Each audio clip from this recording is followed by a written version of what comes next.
Hey folks, welcome to season 2, if you will, of Politics for Parents. This is the first episode released after the election and after a few months off, with a super busy legislative calendar and series of events coming out of Washington and a variety of state houses across the country. Um, and since the election, and definitely in recent weeks, a lot of people have been asking about news sources and journalism and media, and where are some quality sources of information. And of course, having good information and being well informed is such a critical part of participating in democracy. Um, and I thought that would make sense for this first episode is just where to get good information and what is kind of the state of media today. And specifically, a lot of us overlook not just quality media outlets, but a lot of us don't really think about our local media too much and state media in particular.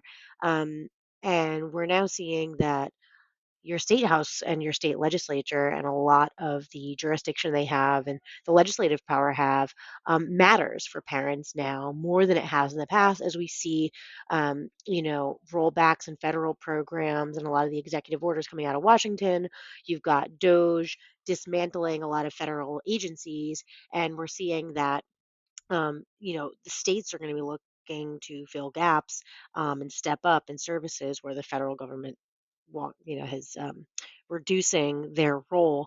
So this is a really important time to pay attention to what's happening in your state.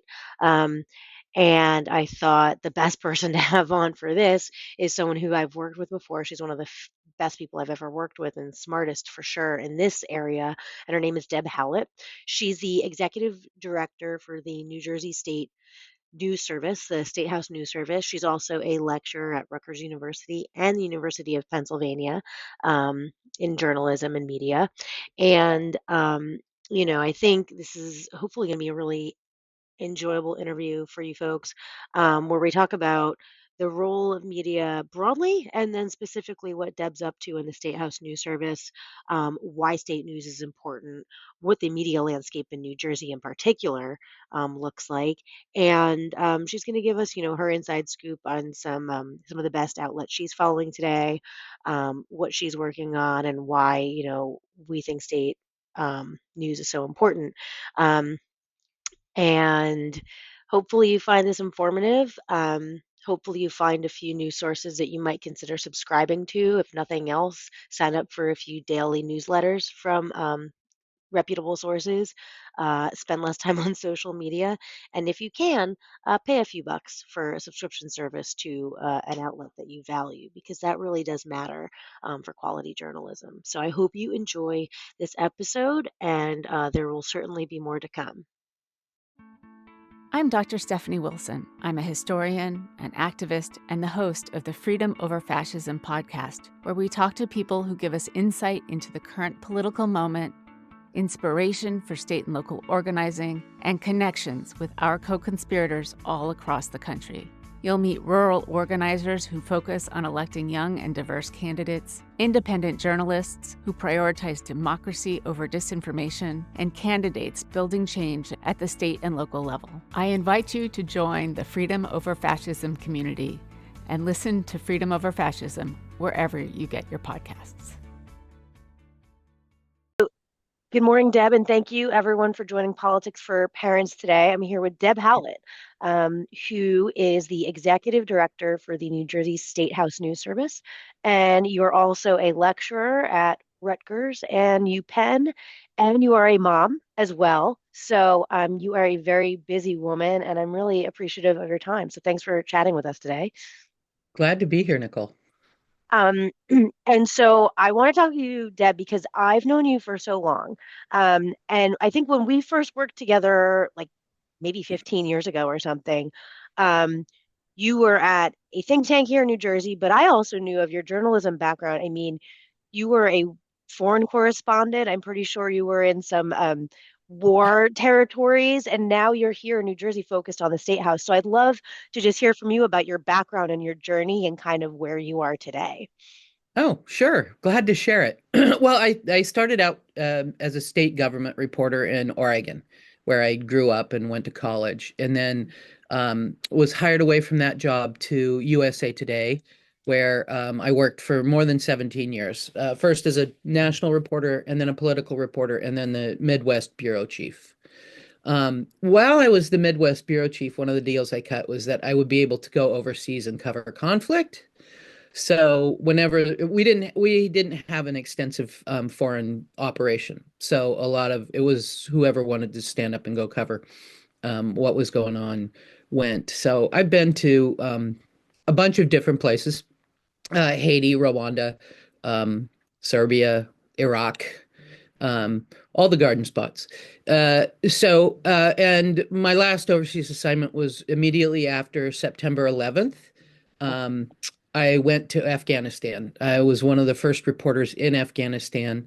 Um, and I was there when on October 6th, which is the day that the US started bombing in Afghanistan, and I was in the far north. I wasn't in Kabul, but it was a pretty hairy experience to get there and to stay there. And I was there for pretty much the next 4 weeks, covering what was going on. So, interestingly enough, that was the last trip I took because I ended up having kids. My partner was pregnant at the time, and so I just decided reporting on in war zones wasn't really tenable if I was going to have children.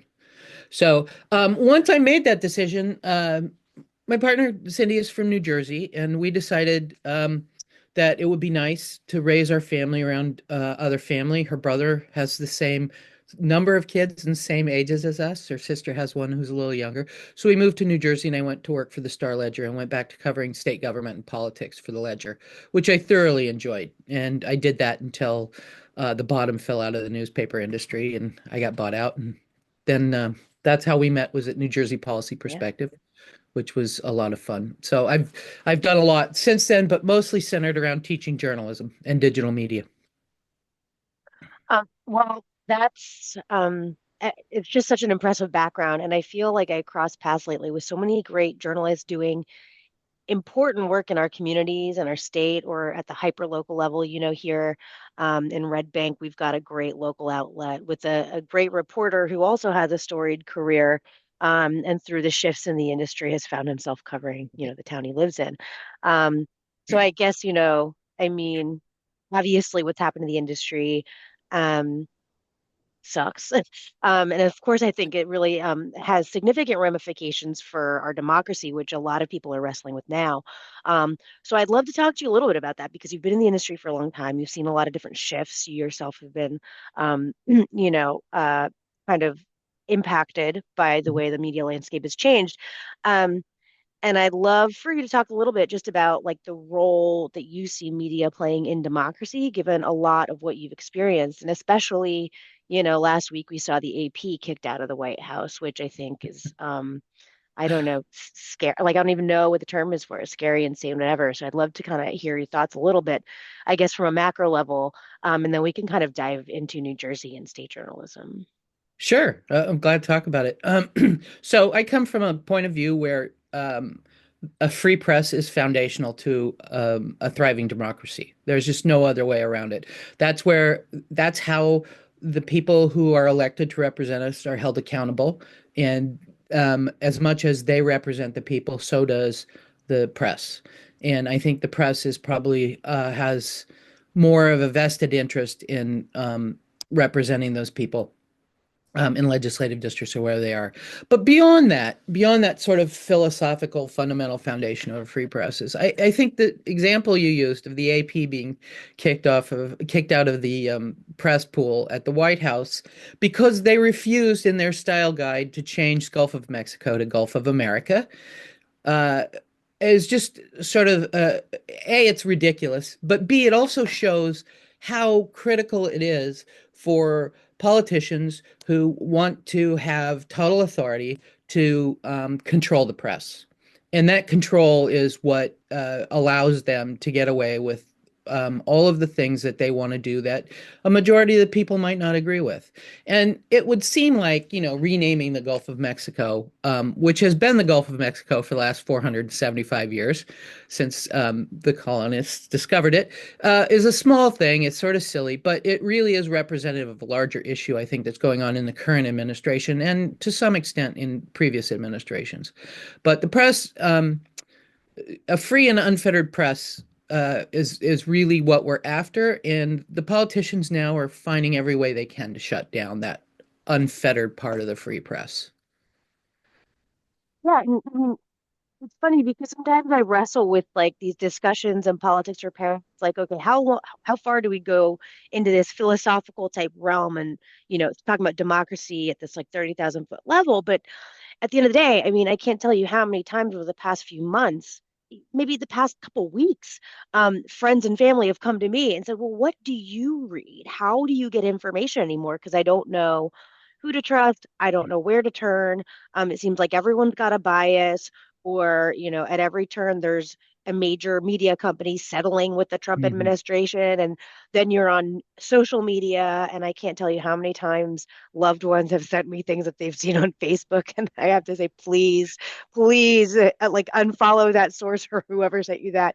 Um, so, like, I guess talk about it a little bit more in terms of, what you're seeing or what you feel are some of the ways politicians are, kind of influencing the media. Because I, it's weird because we're in a place where I feel like so many people talk about like the Gulf of Mexico, or as I like to call it, the Gulf of cheap egg prices.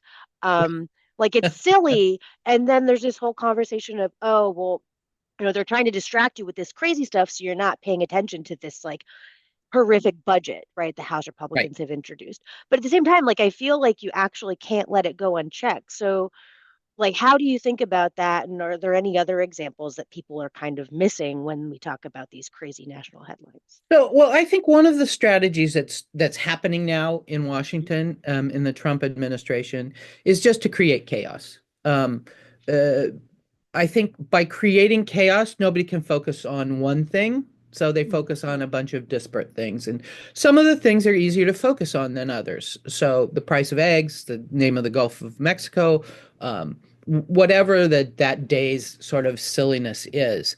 And that distracts from the larger issue. And the larger issue right now is that Donald Trump is allowing Elon Musk, an unelected, um, uh, unvetted um, person, to come in and basically rip apart the federal government. And that's the main issue that doesn't get addressed when all the other stuff comes up. There's a story going around about they went the Doge guys, and I was listening to Kara Swisher podcast where she's calling them the doggies now, Oh, I which love I her. think is great.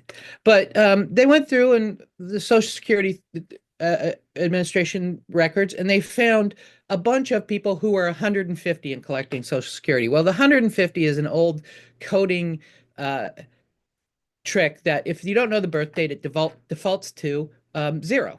And the zero is when it goes back 150 years. So that shows up as their age is 150.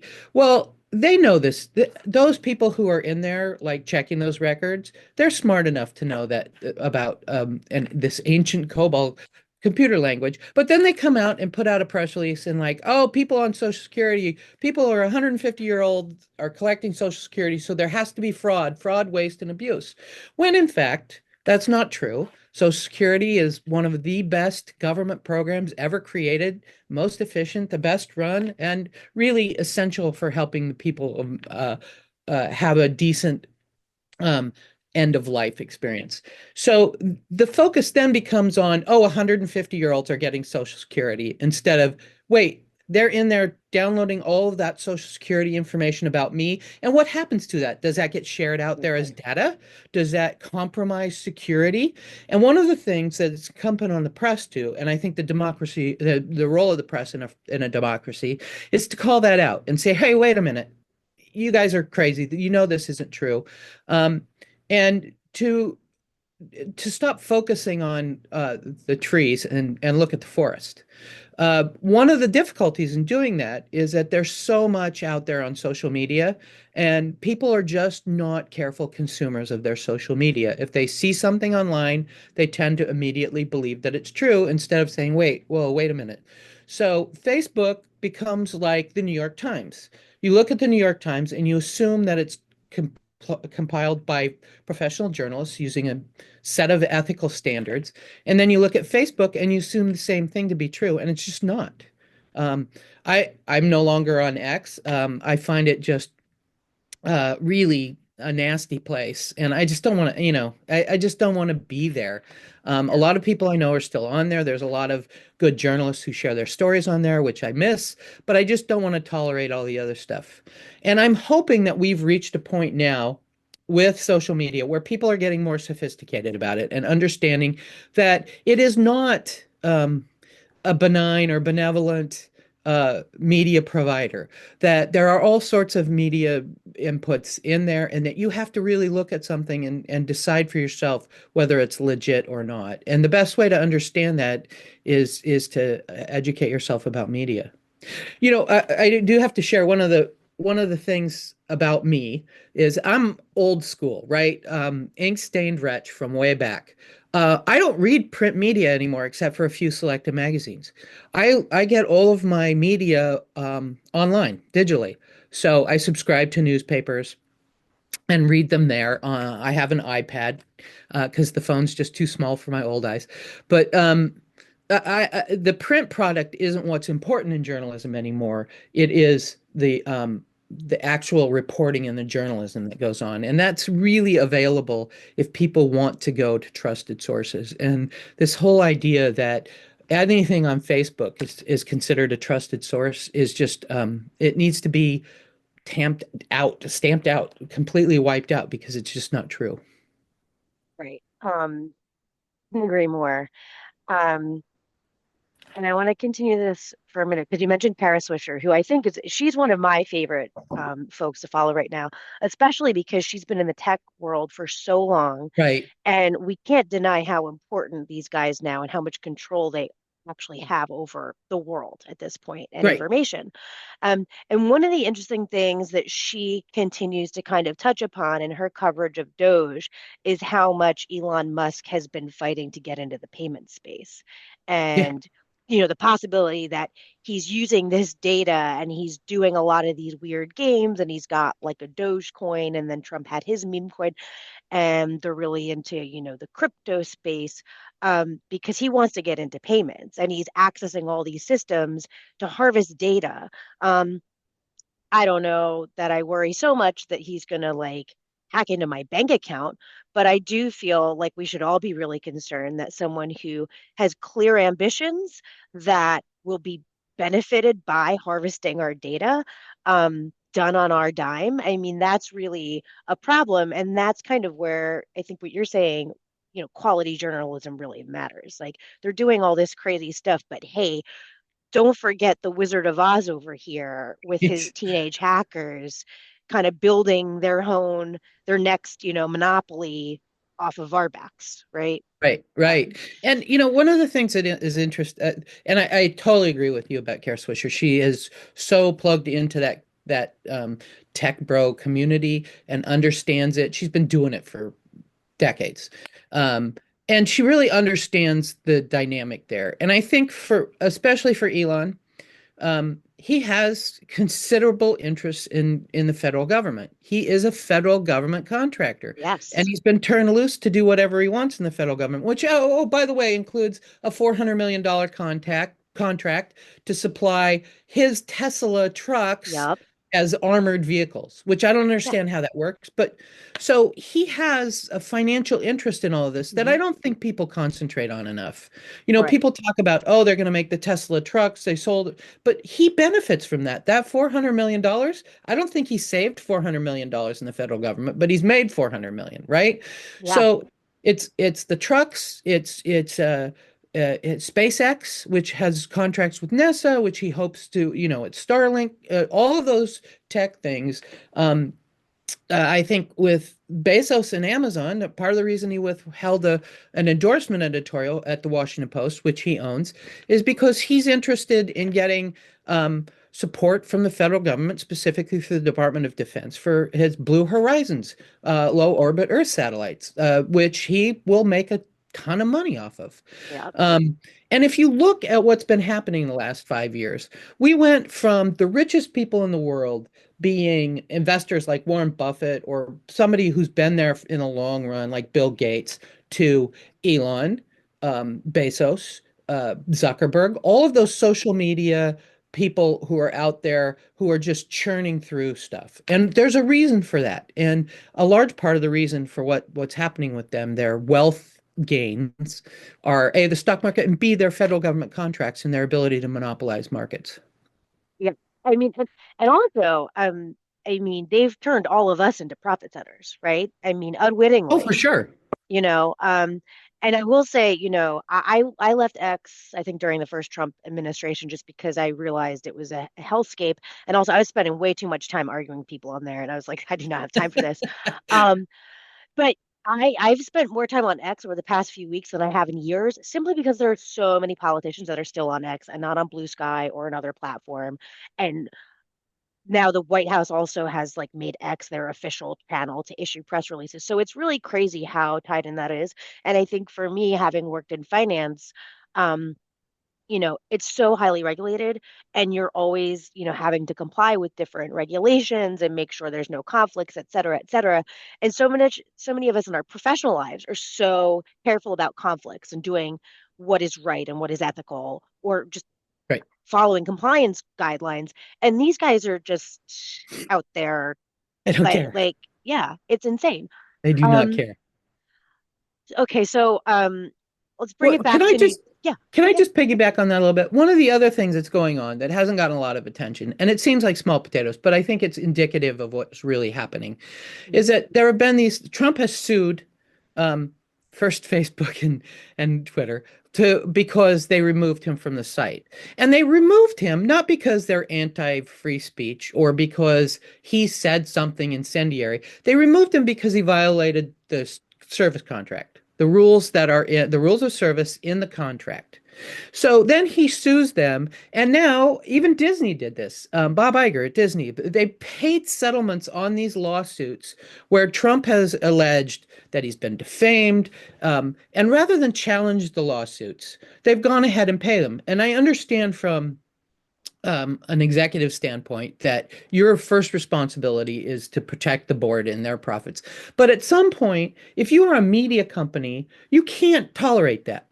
Like media companies can't go, yes, we will just pay off the suit because it's cheaper than standing on our principles and arguing principles. So that to me proves that these social media companies are not media companies in the sense that we expect them to be media companies. They are false fronts. They are a way to collect and collate data to bring people Yep. together to serve up ads and to make money and to profit.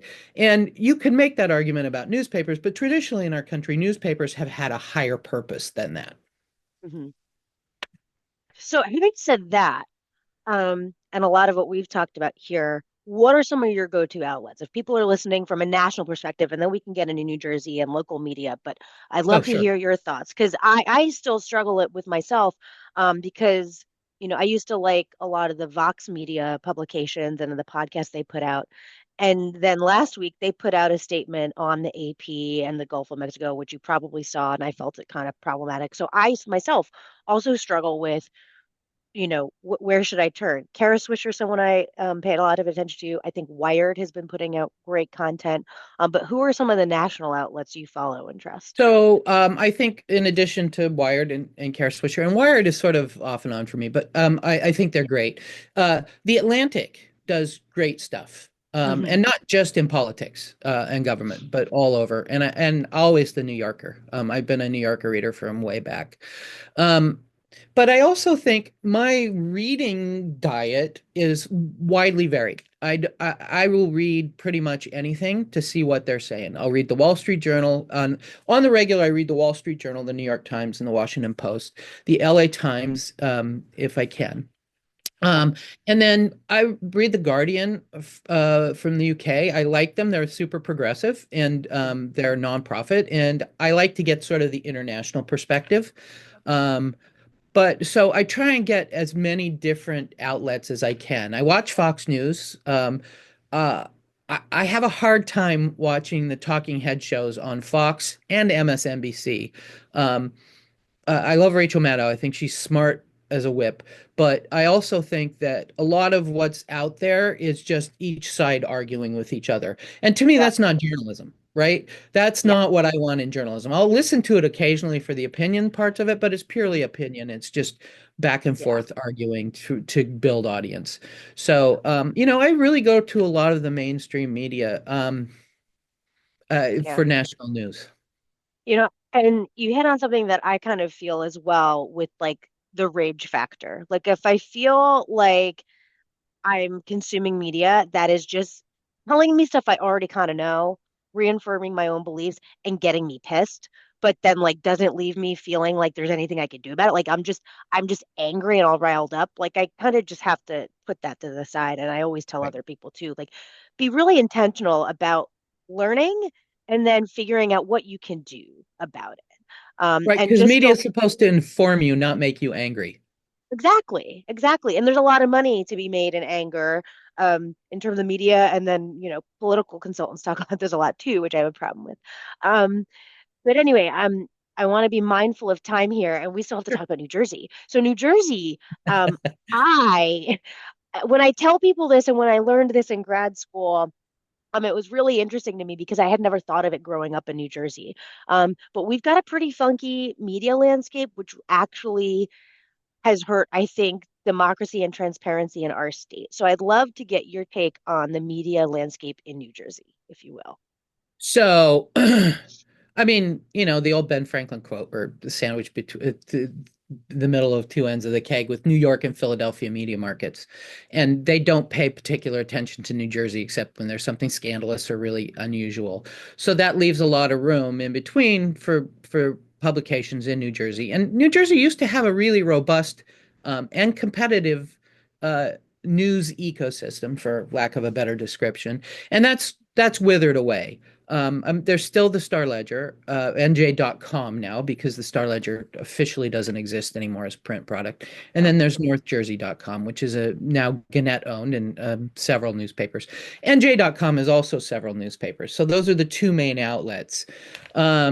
But there's a lot of new stuff popping up that I think is really innovative and terrific. There's terrific reporting on it. The Monitor has been fantastic. Yeah. I don't know if anybody out there reads it regularly, but they do some really fantastic reporting, and it's Right. it's really solid and meaty and helps you understand what's going on. Um, Terrence, the editor over there, is just fantastic. I think there are a couple of new publications that have popped up. The Jersey Vindicator um, is has just started, and I think they're doing some pretty good stuff. Spotlight NJ, which is Yeah. now melded with NJN, and I forget their name, NJ Spotlight New Jersey News, whatever it is Yeah. called. But they do really great stuff, and they have Yeah. some really talented reporters, and they are really truly a statewide newspaper. They tend to focus on health and environment issues because Yep. that's where a lot of the funding is now. But Okay. at the same token, they have some really great, competent reporters there. Um, I think in terms of local media, I mean, those are sort of the statewide media. Local media, I think there are some really fantastic local news outlets. Uh, Red Bank Green and where you're at Yep. with Brian Donahue has been fantastic. And there's another former Ledger reporter running Morristown Green. There's a bunch of micro sites out there Hmm. that I think are really good. Um, so I think there's a lot of news out there to be had. One of the things, if I just pimp myself out a little bit, Yeah. New Jersey used to have like when I got here, there were maybe 70 full-time reporters covering state government and politics. Yep. And now there are fewer than 2 dozen. Yeah. We have fewer reporters at the State House in New Jersey than there are reporters at the State House in Montana. and Helena and Montana. So it's really shriveled up. And one of the things that was frustrating to me is that there wasn't the desire or the finances for anybody to invest in more reporters in the State House. So I decided that without those outlets, and there was no way to train reporters to cover government. So that's I started this thing called the State House News Service, New Jersey State House News Service, where we bring in student journalists who are generally seniors in college and have some experience and teach them how to cover government. Um, and rather than publish it ourselves, because we don't really want to be a publishing platform, we want to be a distribution network. We offered it up to some of these local um, independent news sites for them to use as content for free. Hopefully, at some point, we'll have a relationship where they feel like they can contribute. But it was important to us to have an outlet that was beyond just some website that we created. Well, So we produce content every week and share it with the partners that we have. I think we have 20 partners now that represent more than 100 specific sites, one of the big ones being Tap Into. But the idea is that we are teaching journalists how to do this. So we're filling the pipeline of journalists, which is our essential mission. But we're also providing more news to more outlets, and I think that's really an imperative part of what needs to happen in New Jersey with the news ecosystem. yeah. And actually, there is an interesting trying to tie this back to, politics and its role on democracy in New Jersey and then nationally as well. Um, you know, I read the New Jersey Monitor and I get daily updates. And I can't tell you how many times I've found a great article about something happening in the State House. And there are times where a lot of my friends that are politically engaged in the state, I will shoot it over to them and say, did you know about this bill that's up for a vote? Or did you know this thing that just passed that seems really questionable? And 9 times out of 10, people are like, "Oh, where'd you see this? I had no idea this was happening, but I don't like it." And that's the importance of, what we're talking about Right, because, if you don't right. have a nightly news that is broadcasting this and you really have to go and search for it, it's tough to figure out what's happening down in Trenton in the Capitol, especially when you have so few reporters doing it. And at the Democratic governor's debate, you probably saw they kind of addressed this question. And a few of the candidates talked about a FOIA bill that came out last year that had some pushback, but it was passed anyway. Um, so I'd love to talk about that just a little further, like some of the important stories happening in Trenton and how they impact us all, and kind of some of the interesting issues that your reporters are focusing on that kind of Sure. otherwise wouldn't be widely covered. Sure. So one hack I have for anybody who's listening is if you Mhm, want to keep sort of track of everything instead of going to all the individual websites, mhm. most of the no, big news organizations now put out morning newsletters. Politico does one, Monitor does one, NJ.com does one, and that for me is there's also one of the community the Center for uh, Cooperative Media at Montclair State puts out one. And those are sort of an aggregation of everything that's out there. And it's easier for me just to read those than to Yep. go through to the individual sites. So, especially on the local level. But to get back to the question about what's out there. So, there is one of the things there's a couple of things going on in the state that are very interesting. Um, the challenge to the ballot position and the ballot line was really a repudiation of boss politics in New Jersey. And whatever else you think about Andy Kim, he was successful in pushing that forward and addressing that. And there was a lot of support among the media for dealing with that and an explanation for people of why this is important that I think has really helped people understand that uh, as long as there's a ballot line and there's a group of candidates that are endorsed by whoever is in charge of that county, we are going to have political bosses. So that is rapidly shifting. I think Thursday in in the Senate Judiciary Committee, I believe they're hearing legislation to revamp the ballot format so that and which I think is a big bill in terms of the impact it has on local folks and who's running. So that's out there. That's important. You have Ras Baraka campaigning for governor saying, get rid of the bosses. He was just out last night saying, we got to get rid of the bosses. And I think there are a lot of folks out there who are jumping into that pool. Yep. The other thing that's been going on in Trenton, sort of sub rosa, is this attack on transparency and accountability. You mentioned the gutting of the Open Public Records Act earlier this year. Sorry, last year. They really gutted that. First of all, it was bad enough. The Oprah was bad enough in New Jersey because it didn't include the legislature or the judiciary. So it only included the executive branch. And then they went and made a couple of significant changes, including not making compensation for attorneys who challenged these Oprah denials uh, uh, optional. The judge may award instead of shall award those attorney fees, which for a lot of news organizations is important because you don't have the wherewithal to hire attorneys. But beyond that, there's a bunch of other things that are going on. ELEC was gutted before Oprah, the Election Law Enforcement Commission, which is where you report donations for campaigns and lobbying activity and those sorts of things. And today, as we speak, or maybe a little earlier than what we're speaking, the state uh, joint management commission, which oversees the running of the state house, is considering these new policies. And they did not put the policies out in advance. They're voting on them today after an executive session that would change the requirements for being admitted to the state house, what sort of um, for general citizens, not just reporters, what sort of identification you need, how that works.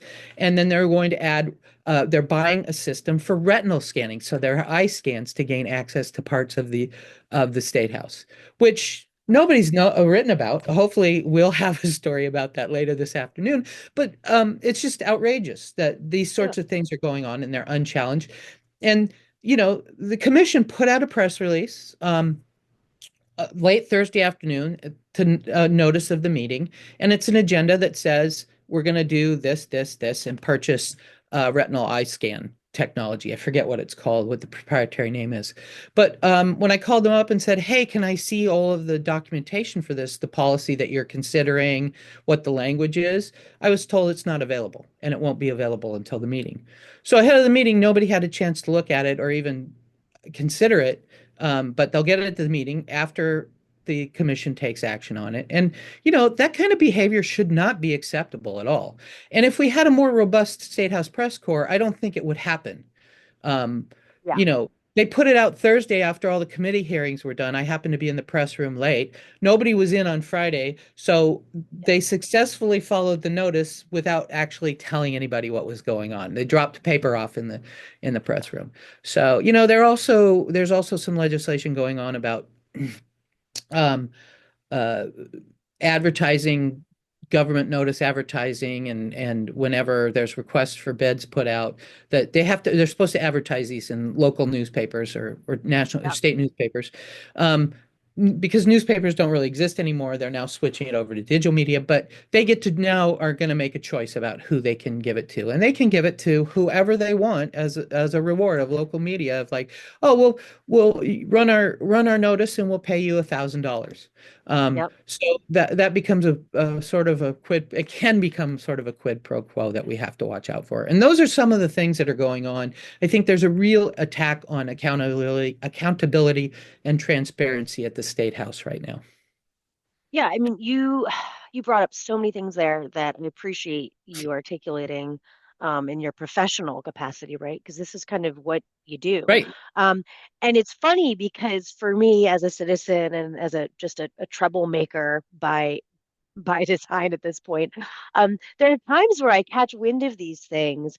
Um, and it's just shocking to me how out of the norm this behavior really is. You brought up the bill on our ballot redesign. And one of the things that I learned in, just following some of the coverage on this was there's like this component where people can have slogans on the ballot, and it seemed like Right. there were folks trying to game the slogans a little bit. Um, and I asked someone who's an expert on this, I said, how many other states have slogans in their ballots? And they were like, one state, it's California, and they have very, very strict regulations on actually how those slogans can look and Right. what they can say. Um, so we're getting rid of the line, but now we've got this other thing. And, someone tried to tell me, in Trenton, someone tried to tell me that, oh, no, no, we're not the only ones. I said, well, we are. Like, that is a demonstrable fact, that's being completely left out of this debate. And why are we the only state? So I would imagine with some of the provisions you discussed in that bill that's introduced now with the retinal scanning, I mean, I'd love to know, and talk to an advocate who could kind of give us some substantive facts about what other state houses do and if this is standard practice or not. And if it's not, why? Why were we doing it? Right. Well, and what's the need for this super secure environment that they're talking about? Yeah. Why is there a need for that? This is the people's house. It used to be when I started out here, you didn't even have to go. I mean, you didn't have to go through a metal detector. You walked in the front doors and you could roam the halls at will.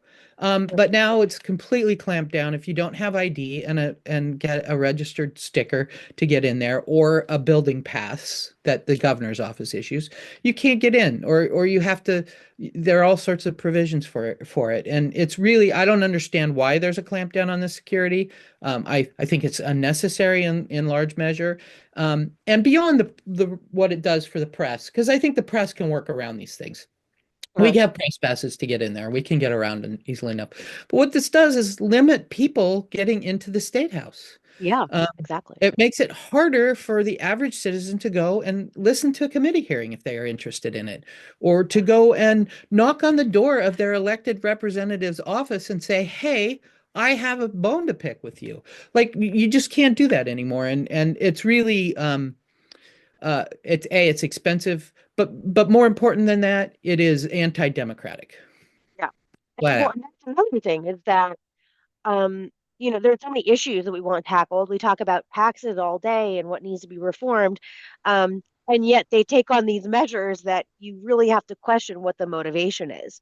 Yeah, Another similar bill that I came across recently was um, they re just a few weeks ago increased the number of signatures you need to get on the right, ballot right. because they don't want superfluous candidates in the races. I'm like, last time I Superfluous candidates. last time I checked, I don't have 10 people knocking on my door every time there's an assembly race. I don't know why this is such a big problem and why we needed a specific bill about it. But that's just another example of, Well, and let me go back to what you were talking about the ballot slogans. One of the things about ballot slogans is this isn't just a shorthand way to describe somebody's political beliefs. This is coded language to say I'm with this group or I'm yeah, not with that group. And that's the problem with it, really. And yeah, nobody needs to know those ballot slogans, what it's the regular Democratic Committee. Well, what does that mean? That means the regular Democratic Committee. Well, that's part of the boss group, right? yeah, So little things like that amount to bigger things. And I think just the sheer volume of changes that are going on, those small changes that are happening, tend toward a lack of transparency. And if there's going to be no ballot line, there are going to be other ways to control who's on the ballot, and signatures is one way to do that. Slogans is another way to do that. yeah. And when you think about the national conversation, where you have so many people, and pundits talking about how, the election results in November and this trending towards authoritarianism and populism is born of a distrust of institutions. Well, like this is kind of where the rubber meets the road on all that, Right. right? Right. Um, so, I guess like let's get back to what people can do. So you talked about New Jersey Monitor and New Jersey Spotlight, and those for folks that are not in New Jersey, New Jersey Monitor, if I'm not mistaken, they're part of a collective, a Right. national collective, like states. So if folks are in other states, what is the organization, or are you familiar with kind of how that I works? I forget, but they're part of a national network. Okay. So it's the same network that has a lot of state house programs. I forget what it's called. The state house. journalism program. I forget exactly what it's Something. called, but there are in many states, as is the State House News Service. So we're part of a group of university-led programs in 20 states where college students Awesome. are in the State House doing that. But they're independent in Yep. terms of that. So that's good. Awesome. There are a lot of programs, national programs that support them. Report for America is one of them. There are a bunch of nonprofit foundations that donate to them. But Awesome. I think one of the things about that's great about them, and here's what people can do. Go subscribe to their newsletters, right? So the newsletters are generally free. You can go and Yep. subscribe to their newsletter and get that synopsis. And if you hit a paywall with some of the aggregated content, that's fine. But subscribe to those newsletters, get them every week, see what's going on. And then my personal goal is to subscribe to the newspapers, the news organizations I read, the media organizations I read. So if I'm reading NJ.com, I'm paying them a subscription because that's how they survive. If I Right. am reading Spotlight NJ, I'm going to make a contribution. The same way that National Public Radio works, the Yep. same model. But if you're willing to go and pay $6 for a coffee or a latte at Starbucks, on the regular, why aren't you willing to pay $6 for a monthly subscription to a local news organization? A, you'll get news, which is great, Yep. and B, it helps support them. And I think little by little, if we make that standard practice, then that's helpful to not only to us but to the news organizations. And one of the things that's happened with social media, if I can just climb a little higher on my soapbox, is that the social media has created an expectation that news is free.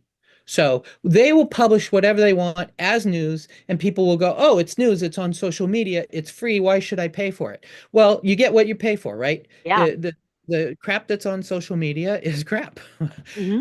And you're not going to get quality journalism unless you're willing to support quality journalism. And it's not expensive at all. It's in I probably spend I don't know, I've tracked it at one point. I probably spend $300 or $400 a month or a year, sorry, on media subscriptions, including magazines and other things.